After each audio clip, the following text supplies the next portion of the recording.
Olá, eu sou o professor Diogo Combo, Diogão da redação de Português e Literatura também. É assim que você me encontra aqui no YouTube, no Facebook e no Instagram. Professor Diogo Comba. Hoje nós vamos falar novamente sobre videogame. Se você assistiu ao vídeo anterior, você viu que baseei a discussão no ponto de vista negativo, criticando a prática de videogames e mostrando inúmeros problemas ligados comumente a essa prática de videogames. Hoje, agora, aqui e agora, o que eu vou fazer? Eu vou mostrar um outro lado. Vou fazer uma crítica, só que mostrando os pontos positivos a respeito da prática de jogos de videogame. E em alguns momentos até rebatendo os argumentos que eu usei lá no outro vídeo. Enfim, vamos lá. No primeiro parágrafo, o que você tem que fazer? No primeiro parágrafo, olha só isso, eu vou te dar uma abordagem, não da cultura pop nesse momento, vou te dar uma abordagem econômica, uma abordagem social. Depois você vai até pesquisar melhor de onde eu tirei esse dado. Mas a gente pode dizer lá na nossa introdução que a indústria dos videogames no mundo já movimenta mais dinheiro que as indústrias da música e do cinema somadas.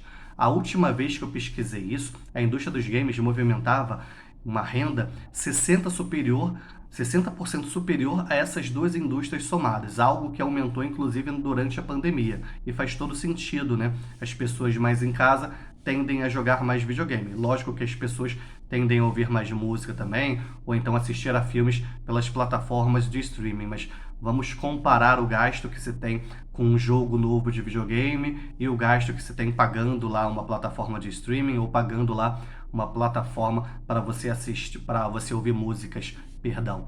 E diante disso, vale a gente lembrar também que o produto da cultura pop isolado, assim, cujo lançamento mais vendeu, mais gerou dinheiro foi GTA V. Olha só isso. GTA V, Grand Theft Auto, numa tradução livre, olha só que absurdo.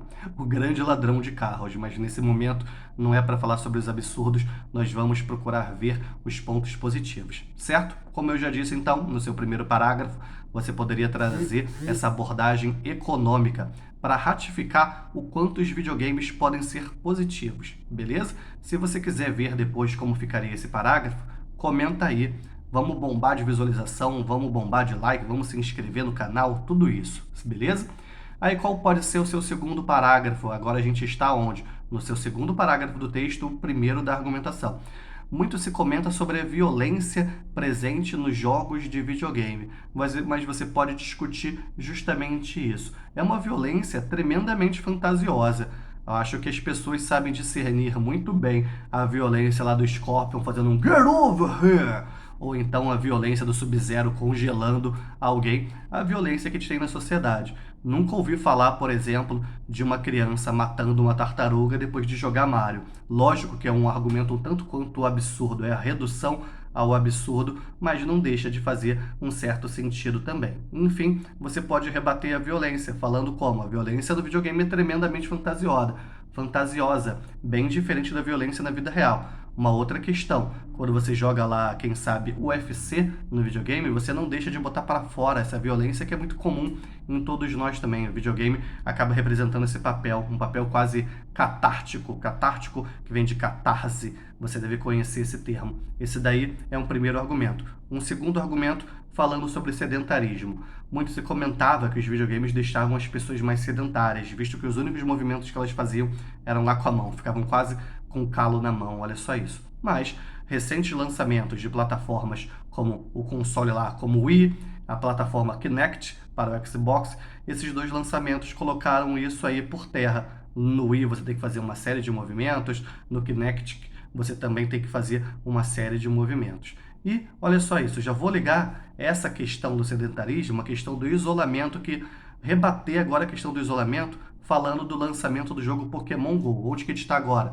A gente está no nosso terceiro parágrafo de desenvolvimento, beleza? Indo contra o quê?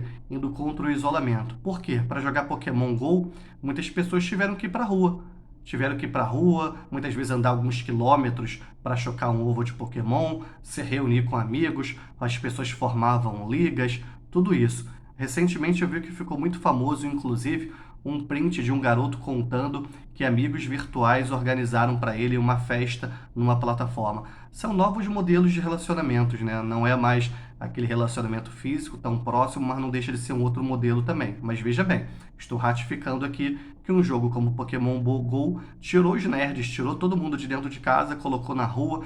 Era muito comum, quando o jogo ainda estava bombando, quando o jogo ainda estava em evidência, você vê lá grupinhos de adolescentes, de crianças, de jovens nas ruas, todo mundo caçando Pokémon. Uma pena que eu não tô com nenhum Pokémon aqui por perto, só o Deniro que tá aqui debaixo da mesa dormindo, mas o Deniro não é um Pokémon tão bravo assim. Só quando eu piso nele que ele morde meu pé e balança, né?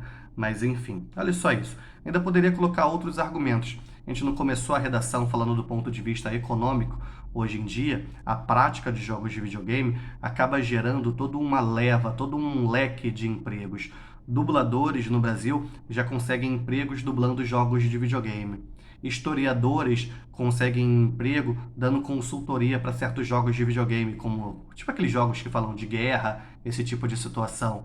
Muitas vezes as pessoas acabam aprendendo um novo idioma, tipo inglês, jogando videogame. Tradutores conseguem emprego jogando jogos de videogame, perdão, atuando na indústria gamer, né, traduzindo jogos de videogame, visto que muitos jogos hoje em dia são traduzidos para a língua portuguesa. O Brasil acaba sendo um grande mercado nisso tudo, né, apesar da pirataria, apesar dos impostos altos, beleza?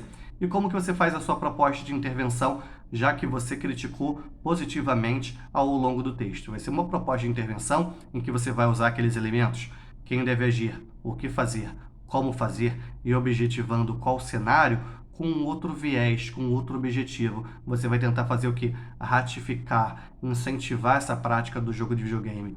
Falar que ela não apresenta tanto aqueles problemas que o senso comum acaba falando. Você vai procurar legitimar a prática, perdão, dos jogos de videogame, certo? Como eu já disse, sou professor Jogo Combo, o jogão da redação de português e literatura também. Deixa seu like, ativa o sininho, se inscreva aí no canal, por favor, isso ajuda bastante. Que a força e a inspiração estejam com vocês, sem dizer adeus jamais.